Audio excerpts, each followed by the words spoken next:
Apparently, it's free Luigi.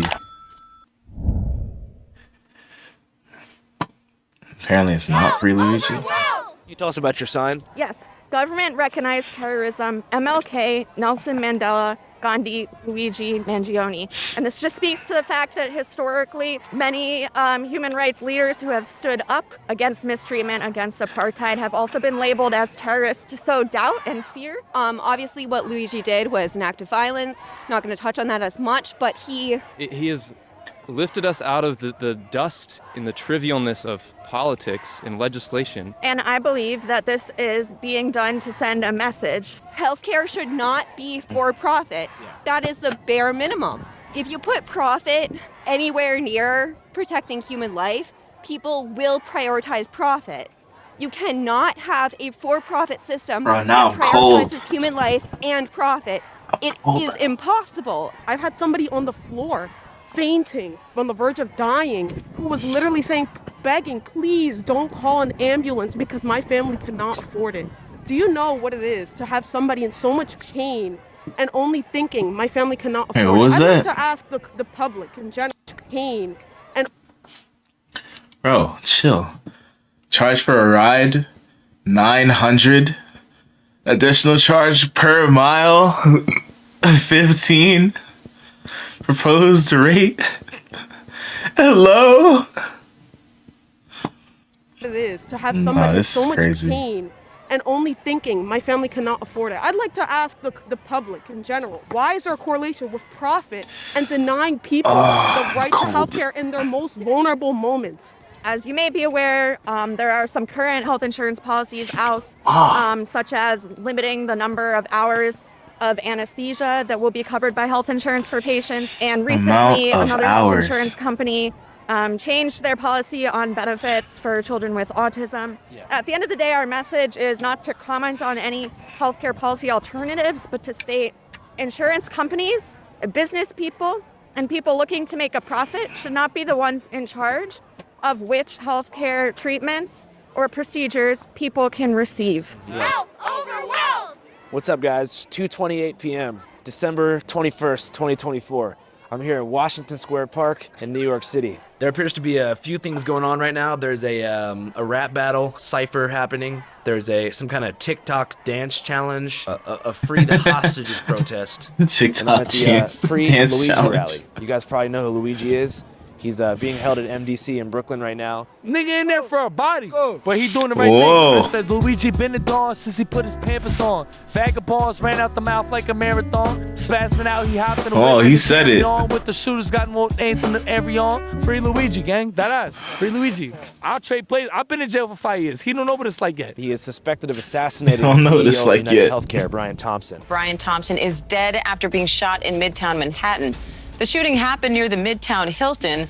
Thompson was not staying in the hotel, but we've learned he was in New York for an investors conference. According to a manifesto that was leaked by investigative journalist Ken Klippenstein, who we interview later in this video, Luigi has a major problem with the health insurance industry, and possibly health insurance claim denials, which essentially means insurance companies refusing to cover the cost of medical treatment for insured patients, aka paying customers. For you pampered Europeans out there who don't know what freedom tastes like, let me explain something to you. In the United States, on top of sales and personal income tax, we also pay, on average, $550 a month to private companies for something called health insurance, who in return give us a cool card that we take to the doctor when something goes wrong. At the hospital or at the front desk of an urgent care clinic, the doctor That's a cool card. before telling you what's wrong or what the options are for treatment, will first ask you if you have the card or not. You got if you don't have the insurance. card, just getting into the door and being seen by a doctor is between 2 to 10 times more expensive. Then after you're in there, the tomfoolery continues. After a doctor diagnoses you and makes a recommendation as to what they believe is the correct course of action, whether it be surgery, therapy, medication, or what have you, they have to file a claim with your insurance provider and ask them, you know, the ones you're paying, if it's in How budget. do I for the company. redeem This it? is called filing a health insurance claim. In some cases, companies will deny the claims, which forces doctors and physicians to present their patients with a depressing ultimatum. Either pay exorbitant uninsured rates for care, or if you can't afford it, get the hell out of here, you sick bastard, and come back with some money. And if you can't find some money, you could submit an appeal and begin that lengthy process, which on average takes over 180 days, a window in which 47% of respondents said their health condition got worse. United Healthcare, of which Brian Thompson was the CEO, has the highest claim denial rate of any other major health insurance company. Part of this has to do with the fact that during COVID, the company began using AI to assess and deny claims. Data is at the core of our agenda to improve healthcare, which directly influences how we develop innovative consumer solutions. According to a class action lawsuit filed in Minnesota by the estates of 2 deceased patients, the AI tool they deployed, called NaviHealth, now defunct, had a known 90% error rate, but the company refused to fix the problem, leading to a series of protests and more litigation from across the country, way before Luigi entered the picture. Complicating the crime, Thompson was under investigation for insider trading. The city of Hollywood's Firefighters Pension Fund is part of a class action lawsuit against Thompson and United Healthcare. These parasites had it coming, Luigi allegedly writes, framing Brian Thompson as a predatory businessman and himself as an arbiter of karmic retribution. Thompson leaves behind a soon-to-be ex-wife and 2 teenage sons, which is sad. People dying sucks. However, 41% of young voters polled by Emerson College in Boston say the assassination was quote-unquote acceptable. And the past few weeks on social media have seen a rabid frenzy of cult-like Luigi worship, exalting him as a righteous reaper who took matters into his own hands. Something of a communist Kyle Rittenhouse, fulfilling a deep, almost primal void that so many have had for an Italian-American anti-hero since Tony Soprano left us in 2007. His commissary good, he got bitches visiting him, all that. Despite having pled not guilty, market data suggests that Luigi hats are flying off the shelves at record rates. And with no progressive policy change in the cards for the next 4 years, scores of young progressives have been given Trump this pardons person him. that he saw was the head of a company that was guiding a company that implemented an AI system to Probably deny won't. claims to vulnerable people, elderly people, that had a denial rate of over almost 90%. But what if? That was continuing, to just profit off of widespread suffering.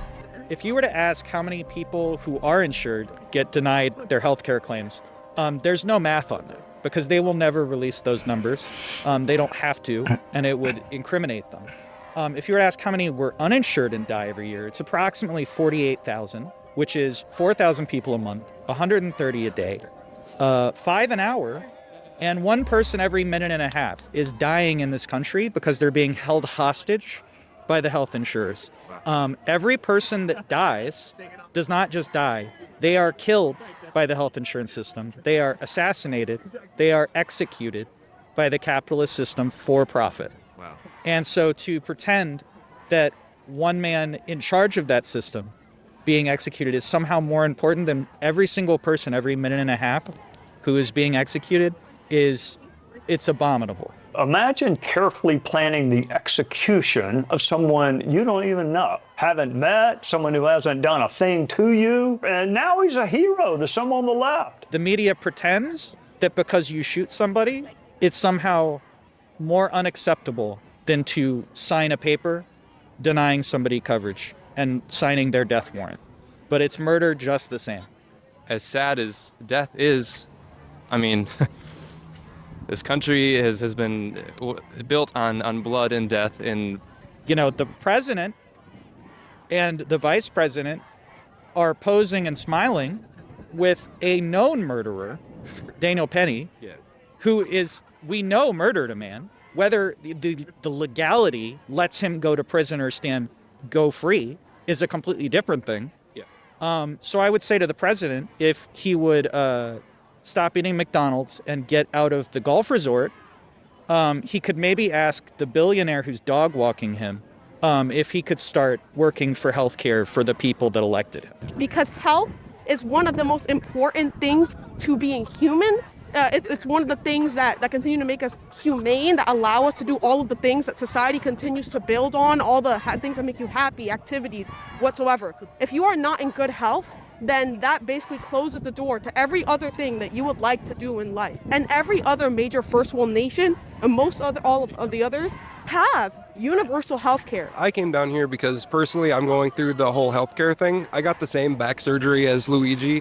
Probably, what was it, December 24th. And which, can you explain exactly what that surgery is? It is a surgery on your lumbar. It would be, I believe that would be the L4 and 5 that I got the surgery on. Lumbar is like the lower part of your back? Yeah, the lumbar down at the bottom here. And also I got one in my neck. According to Reddit posts made by Luigi, he underwent a pretty difficult spinal surgery last year for chronic back pain, specifically in the lower lumbar region, where he had a misalignment that caused him extreme pain, unable to look up, arch his back, surf, rock climb, or be intimate. The surgery, called a discectomy, typically costs between $15,000 and $50,000 without insurance. And even those who can afford it often find themselves waiting months and even years for care. So when I got my surgery, it was a year and a half of trying to get the ability to get the surgery, and the whole time I had nerve damage. Now I have permanent nerve damage, and they're saying that a lot of it was because I had to sit around for so long. So what they gave me was like a medication. I was on pain like opiates. Now the insurance companies are saying that it's not a long-term thing. I can't sleep. I can't do anything without like medication. I'm at the point where I can't even afford to keep going with insurance. I haven't worked for 2 years since this incident. And like, I guess the reason why I'm down here is because I keep hearing, about everybody suffering from the healthcare system. And like myself, I'm about to be homeless. Like I lost everything. I was making about $114K a year, and now I'm down to nothing. When I went to the disability office and everything, I did that over a year and a half ago, and I'm still pending in the courts. I haven't had a first court date. So the whole system is designed to just take you out. Like in the next 2-3 months, I'm gonna have to find a way to move. I don't have any family, so I'm gonna go hang out with some friends and try to do that while I'm suing a company for what happened. But in the meanwhile, there's no help or health care. And now I'm looking down that I won't have any medication, which means I can't go on walks, I can't sleep, I can't sit, I can't do anything comfortably, I can't even cook. So I just wanted to let you know what's going on with me. What's the medication you're taking? Oxycodone. 10 by 325. I used to be on 5 a day, so 50 milligrams. Recognizing that his opiate tolerance was getting far too high, Nicholas asked his doctor to be prescribed pregabalin, an epilepsy medication that also helps with nerve pain. But the problem with that is once you start taking it for like a month or two, once you stop taking it, the rate for like seizures as a side effect is really high, I'm being told. So no doctors even want to give that to me because I live by myself. I live in Midtown, and I'm about to have no help whatsoever. I'm down to my last 6 days of medication, so. Yeah, well, I mean, if you want to take my email down, we can try to help you. I don't know if you need help moving or, we have extra money and shit if you need help. I mean, it sounds like I got you, man. Yeah, well, I want to help you, man. It sounds horrible. Thank you. Yeah. Thank you so much. After this interview, I decided to launch a GoFundMe to help Zam move, pay rent, and afford medication, which I kicked off with a $1,000 donation. I hope that collectively we can all pitch in a few bucks and help him to at least get some relief in this objectively horrible situation. He struck me as a great guy, and I'm very blessed to have the platform to help people who need it. I've put the link in the pinned comment in the description of this video. All right, let's go back to the controversial manifesto that was leaked. Also in his backpack, according to police, a 3-page handwritten manifesto confessing to the murder of United Healthcare's CEO Brian Thompson and ranting about other health insurance bosses. Frankly, these parasites simply had it coming. And so whenever you read that manifesto and you noticed that parallel, did you resonate with the frustration that Luigi felt? I'll be honest, yeah. I don't know if the manifesto is real or not. Like he said, you can't trust anything the NYPD says. Yeah. But in regards to what it said, like not being able to sleep, rolling over, there were days, I had someone who used to come and help me where if I didn't have medication, like if it was on back order before my surgery, I would be throwing up from the pain. I couldn't, crawling to the bathroom.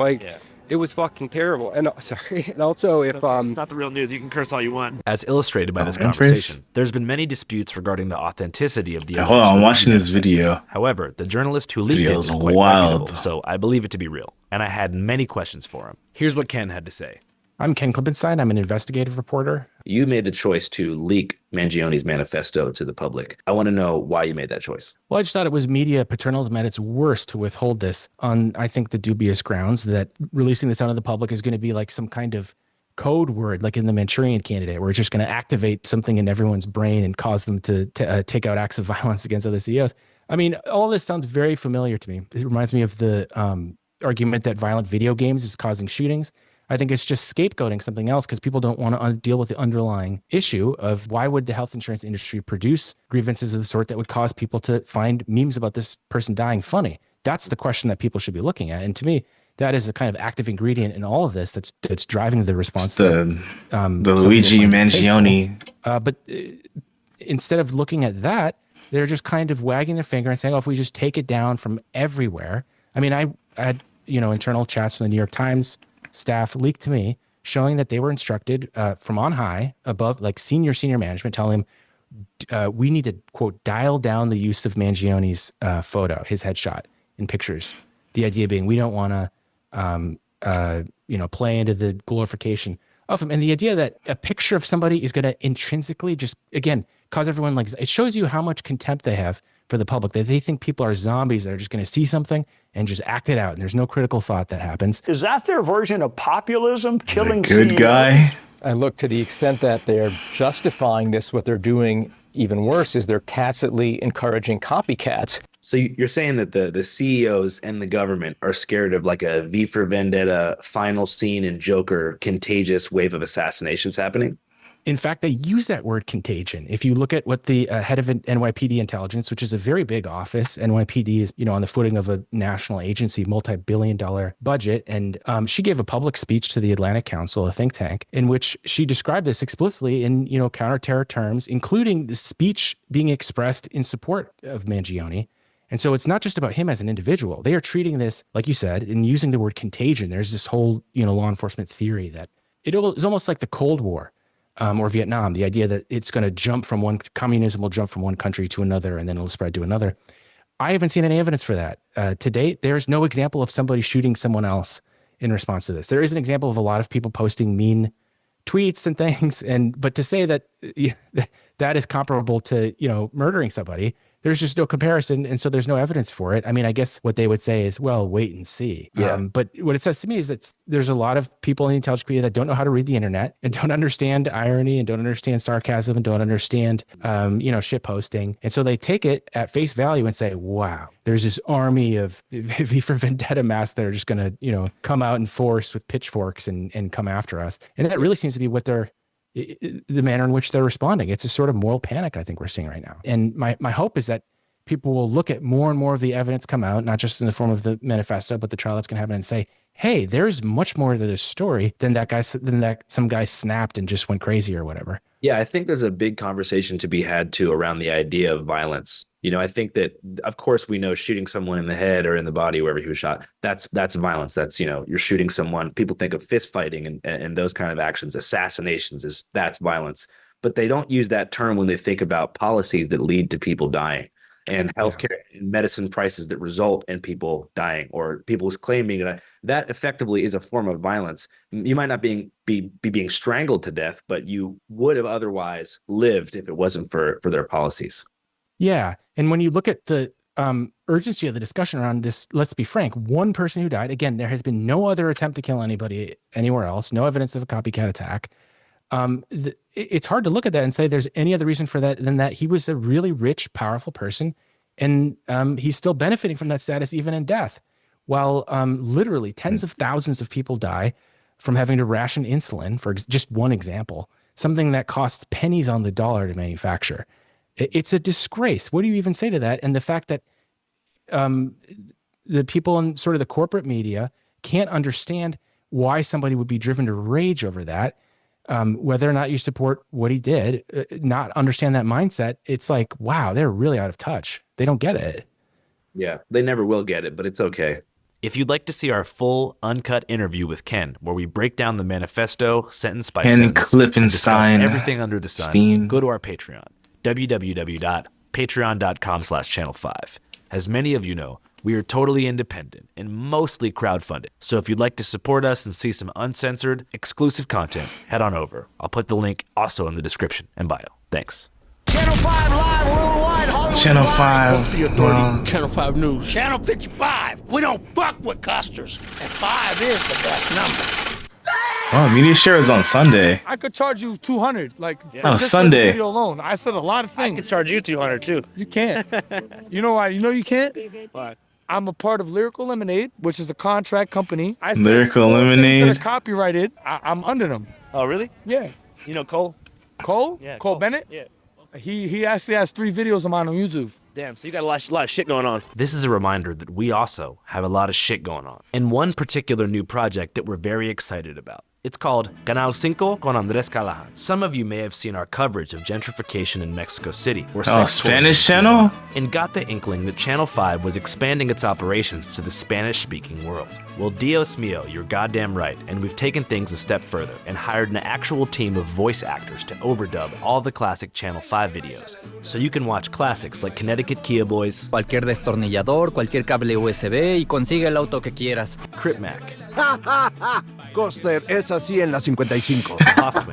Oye, este también es mi barrio, puedo hacer esto, esta es mi casa. Sigue grabando, negro. and even more recent videos like West Virginia Snake Church. Sí, su nombre es Jesús. Yeah, that actually sounded like Crip Mac speaking Spanish, man. Off the ground. So if you guys don't mind, head over, give us a sub, a comment, or a like. Thanks so much. I'll leave a link in the pinned comment in the description along with the others. Have a great Christmas. Canal 5 en vivo en todo el mundo, Hollywood y Viña. Que se joda la autoridad. Noticias del Canal 5. Canal 55. No jodemos con casters. Y 5 es el mejor número. Con casters. Okay. I can tell they put effort into that. That's funny. But, I don't know if I can call that guy a good guy, man. You know, if someone does a bad thing and then you do a bad thing to them, is it really right? Is it really right?